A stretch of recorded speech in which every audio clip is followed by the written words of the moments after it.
Fellas, I wanted to talk about the loot that you can get from Root of Nightmares. Now, if there is one thing to be said about the loot from this raid, is that aesthetically, it's out there. Dude, the Warlock robes straight up just gives you more arms. Today, guys, we're gonna be going through the weapons, the armor, as well as the raid mods. And yes, the raid mods are gonna become important because as we know, later in this season and beyond, the master mode version of a raid is gonna be dropping adept weapons that you're gonna be able to level up and enhance perks on. Now, that's not to say you can't just go ahead and get attunements for each one of the weapons in the raid and just craft it outright yourselves. The beautiful thing about adept weapons though is of course the stat bumps and adept mods. With that being said, let's talk about Conditional Finality. This is actually the raid exotic shotgun. Now I'm bringing this one up because we just reviewed it, and if you want to check out our comprehensive review of this thing, feel free to check out this video here. We'll link it in the description below. But I'm bringing this weapon up because Bungie actually made a change this past season, and no lie, this is one of the best changes Bungie has ever made. But if you go look at your triumphs and you complete these triumphs in the raid, for instance, Living Nightmares, where you complete all encounters of Root of Nightmares without any member of your fire team dying, this greatly increases Conditional Finality drop rate. Now I know you're probably thinking, Cross, dude, I can't even get a fire team. What the hell makes you think I can do this flawless? Well, that's the beautiful thing here. There are multiple triumphs on every single page, all of which will contribute to the raid exotic having a higher drop chance. You'll have to complete challenges associated with the raid, so no longer do we have 50 plus clears of a given raid with no exotic, or at least we hope. RNG is quite fickle. With that being said though, the shotgun is very good, guys, and I highly advise you get it. It's a double barrel shotgun that shoots both stasis and solar shots. It can freeze opponents and cause ignitions, and it's good in both PvE and inside of PvP. Now moving on to our other weapons, we have Rufus's Fury. This is a 720 strand auto rifle, and I've been seeing some great clips with this one, guys. I haven't got to play with it myself, but Les has mentioned that it is a fantastic weapon, and we really don't have any auto rifles outside of like Chroma Rush and Crate in that top slot. Now the origin trait found on all of these weapons is Harmonic Resonance. Equipping multiple weapons from this set grants this weapon increased reload speed and handling. It also deals increased damage versus Tormentors, Lucid Hive, and Guardians using their super. Now I don't know exactly how much of a buff this actually is, but you can imagine, especially when we get down to some of these other weapons, where that increased damage versus Tormentors is stupid good. My question is, does this apply at all to Nezarec? I mean, the Tormentors are literally his clone, so does Harmonic Resonance and that increase in damage proc against him? I don't know. We'll have to check that. Now the roles found on this weapon are very interesting. One of them is actually target lock. Now normally I would say target lock would never work here because the max size just isn't big enough, but this is a rapid fire frame. It's got deeper ammo reserves, and on top of that you have traits like Reconstruction, which doubles the capacity. You also have rewind rounds, which states that when the magazine is empty, it refills from reserves based on the number of hits. And again, guys, you can get this crafted, so you will have enhanced versions of these traits, but that's actually a very interesting combo that I want to try. Now we also have Paracausal Affinity. This is actually a new trait, and we got to test this last night. It states that final blows of energy types matching this weapon's alignment grant increased damage for a short period of time, and light final blows boost arc, solar, and void weapons, and darkness final blows boost stasis and strand weapons. Such an interesting trait here, especially considering it can dip between both light and darkness. Now the buff is actually 20% buff. It lasts for 8 to 9 seconds, and this is a 20% buff in both PvE and PvP. You also have Hatchling on this weapon, where precision final blows or rapidly defeating targets with a non-precision weapon spawns a threadling at the target's location. We actually have a video coming out in the next day that's going to go over all the new traits in the game. We're going to talk about all these traits extensively, including the enhanced versions of these traits. But if I had to choose the role that I would want, it kind of depends on what I'm doing. Like if I'm doing a lay on the trigger roll, amping up my damage, boosting my mag size with the likes of like a Pendant Mag, I'm really curious about a Pendant Mag, rewind rounds, and target lock. Now if I was really leaning heavily into Strand, Hatchling is always really good, and we have so many traits on our artifact mod this season that benefit Strand weapons. Paracausal Affinity is also an interesting one, considering there are so many ways to land those final blows. All you have to do is match the affinity, light or darkness, and you get a 20% buff. I'm actually leaning more toward that perk alongside maybe moving target or even perpetual motion. And even though we have the likes of Frenzy here, Frenzy is 15%, Paracausal is 20. I think I'm gonna be more inclined to take advantage of Paracausal even inside of PvE. And then for my PvP players, if you're looking for just like the most consistent roll, you can never go wrong with tap the trigger. You can do like a tap the trigger perpetual motion roll, or just completely increase the aim assist and go moving target, tap the trigger, and maybe even a high caliber roll. No lie, guys, I think this auto rifle is gonna be nasty inside of PvP. Now moving on to the sidearm, Mykel's Reverence. Another strand weapon. This one is a rapid fire frame sidearm. Shoots in full auto, has those same deeper ammo reserves, This weapon has similar trait combinations. You've got Paracausal Affinity, Hatchling, Tap the Trigger is also present on this. And if this was like an aggressive sidearm, I would definitely be recommending for my PvP players Tap the Trigger because it procs on every trigger pull. But this is a rapid fire. It's only gonna proc on that first shot. That's not to say it's not good, but I'm actually thinking a cool combination with Mykel's is like Paracausal, Perpetual Motion, and just literally push enemies, do like a grapple melee combo, get the kill off, and boom, you got a 20% buff for 8 to 9 seconds. Now, Offhand Strike is also present on this gun, which we've seen some crazy things from Offhand Strike. We thought it was a bug. It actually cranks up certain slug shotguns to insane hipfire ranges, killing folks at like 14 meters. So no lie, I'm actually kind of curious about this. How does Offhand Strike work on this sidearm? I think where the sidearm is really going to shine though is here this season, being a strand weapon. You've got Hatchling. You also have anti-barrier sidearm. You've got rewind rounds on this thing. The other combination not to sleep on, it's just Harmony with Perpetual Motion. Now, Harmony is so good, especially if you're rocking this sidearm with, say, a sniper rifle. You want to rock Beloved in that energy slot? Go right ahead. Land a kill, immediately swap to this weapon, have that 20% buff from Harmony, and you can go to Pound Town. I haven't got to use it, but I've got high hopes for this thing, man. Rapid fire sidearms are actually really nasty. Now, moving on to Nessa's Oblation. This is a slug shotgun. It deals void damage, and it's got some nasty combinations. One of them is actually Repulsor Brace and Destabilizing Rounds.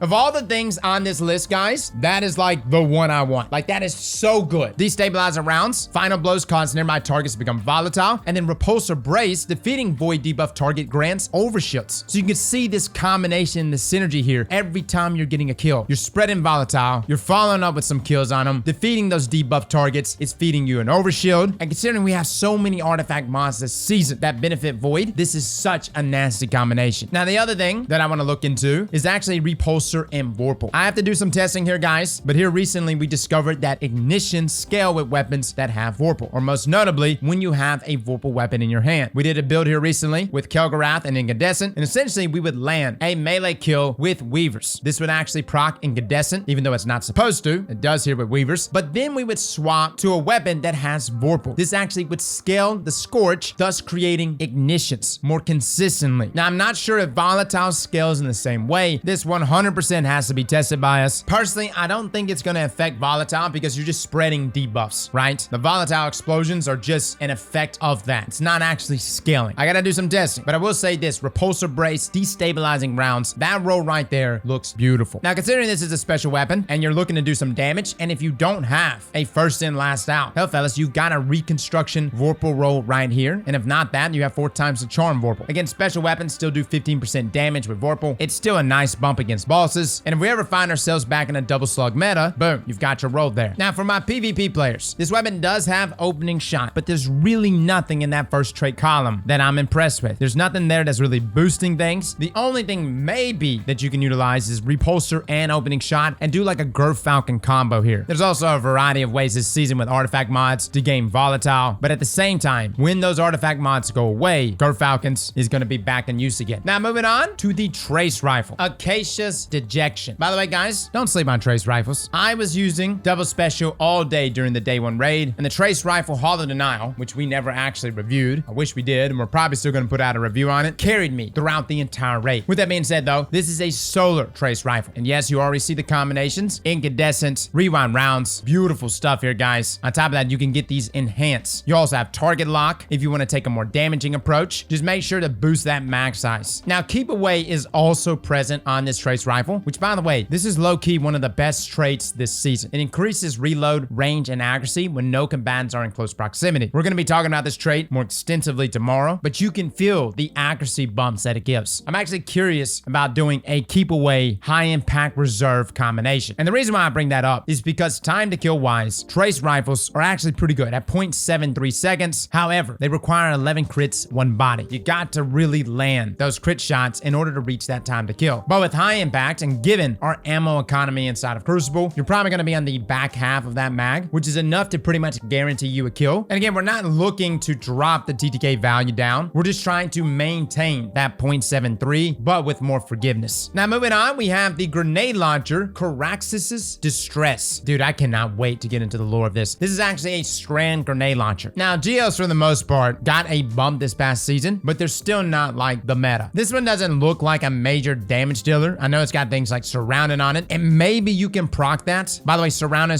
spec got combined, so Surrounded overall overall is a better trait. Like, I'm imagining Nezarec keeping a few ads up and literally proccing Surround It and maybe a reconstruction roll and literally just blast away at maximum damage. Full Court, by the way, is not a good trait anymore. Used to be a good trait, but it was really just the only trait we had boosting damage. There's just much better options out there, like Explosive Light. Chain Reaction is also on this thing, and the way I look at this weapon, I'm almost considering just utilizing its ad clearing capabilities. Like, imagine a Chain Reaction hatchling roll where you land rapid kills, you spawn threadlinks. I would imagine this combination would be pretty potent. Outside of that, for my PvP players, don't sleep on Impulse Amplifier. That literally makes your grenade launcher hit scan inside of PvP. Highly advise utilizing that, and maybe even Impulse Amplifier Full Court roll. Again, Full Court isn't just crazy, but if you're looking to get those cross map shots, that increase in damage might guarantee that one hit kill. The main takeaway is Impulse Amplifier, proxy grenades inside of PvP, very good. And then Spike, Reconstruction, Surround It. For damage phases, I really want to see if we can proc Surround It, especially against Nezarec. Leave a few ads up, and then for clearing out ads, Hatchling, Chain Reaction, that looks extremely deadly. Now moving on to the Linear Fusion Rifle, Briar's Contempt. This is an aggressive frame linear fusion. We do not have many other aggressive frames. The most standout one that we have right now is probably Storm Chaser, which was like the meta for quite some time. But then we also have Fire and Forget, which has Vice Stinger. Now, the unique factor about these linear fusions is that they're a 3-round burst weapon. This works beautifully with things like Vice Stinger as an origin trait because every shot has a chance to proc Vice Stinger. And Vice Stinger got a nerf, so single fire linear fusion rifles got heavily hit this past season, both in their damage and also because Vice Stinger got nerfed, which is why, in my opinion, aggressive frame linears are on top because they have that 3-round burst, thus proccing Vice more often. With that being said, let's take a look at the rolls. Again, another surrounded reconstruction roll. Guys, I wish I can proc it. Like, I wish I can proc it, hang on to it. I feel like it could really pop off. You're literally making up the damage plus some, even past the linear fusion rifle nerf. Now, you also have Focus Fury. Now, Focus Fury is amazing. Again, I'm Fire and Forget. It's a 20% buff, and upon scoring 50% of the magazine as precision hits, it procs for 11 seconds. And the duration can actually be refreshed by scoring enough precision hits. Again, I need to see exactly how this works with reconstruction. The downside is we don't have any feature here auto-reloading the weapon, right? Now, I know no one's really jumping up to utilize linears inside of PvP, but the weapon does come with Keep Away, which increases our accuracy. And with the accuracy for linears already being really good inside of PvP, this should easily snag crit shots. Incandescent is also found on this weapon, and I like that Incandescent and Paracausal Affinity is in a different column. That's an intriguing combination. Now, moving on to our armor pieces. Guys, these are the sets for the Titan, the Hunter, and the Warlock. And fellas, they are out there. I mean, Bungie artists went crazy with this one. Now, it makes sense because during the damage phase against Nezarec, he kind of turns into like a butterfly, or maybe it's like a moth or something when he's about to do the white face. Now, the armor is going to be important because we have raid mods. One of them is Chill Out. Defeating combatants with a stasis weapon spawns a stasis crystal and must have a stasis subclass equipped. We also have Precise Jolts. Rapid precision hits with arc weapons. Jolts the target. Must have an arc subclass equipped. Volatile Volleys. Defeating powerful combatants with a void weapon gives your void weapons volatile rounds. Must have a void subclass equipped. Radiant Heat. Powerful combatant final blows with solar weapons grants radiant. Must have a solar subclass equipped. And then Tangled Up. Defeating combatant with a strand weapons spawns a tangle. Must have a strand subclass equipped. Now, some other ones, including Cabal Extinguisher. When an ally gains Flux of Darkness or Field of Light, deal increased weapon damage to Cabal combatants for a short time. That's pretty much OP for every single encounter, and it's probably going to be super beneficial in the master version of this raid. Now, Release Recover. When you lose Flux of Darkness or Field of Light, you begin recovering health. Again, survivability here, man, is so good. Focus Darkness. When you have Flux of Darkness, you gain increased ability damage and mobility. And then Focus Light. When you have Field of Light, you gain increased weapon damage and resilience. These mods, guys, are going to be key for doing the master mode version of this raid. Granted, you don't necessarily have to utilize them. You can just brute force your way. But I like to just stack my odds. And considering adept weapons are going to be so good later in this season, having all of these at your disposal are going to help our odds at completing the raid. So guys, those are your weapons, exotic armor, and mods for Root of Nightmares. Let me know in the comments below what you think. We'll be reviewing a few of these. Again, I like to kind of wait till we get the crafted versions of these guns to kind of see how they feel in their most flexed form. But if there is one in particular you really want us to look at, feel free to comment it down below and we'll crank out a review for it as soon as we can. Well, fellas and ladies, thank you all for coming and watching. And as always, slap that like button like your mama told you right.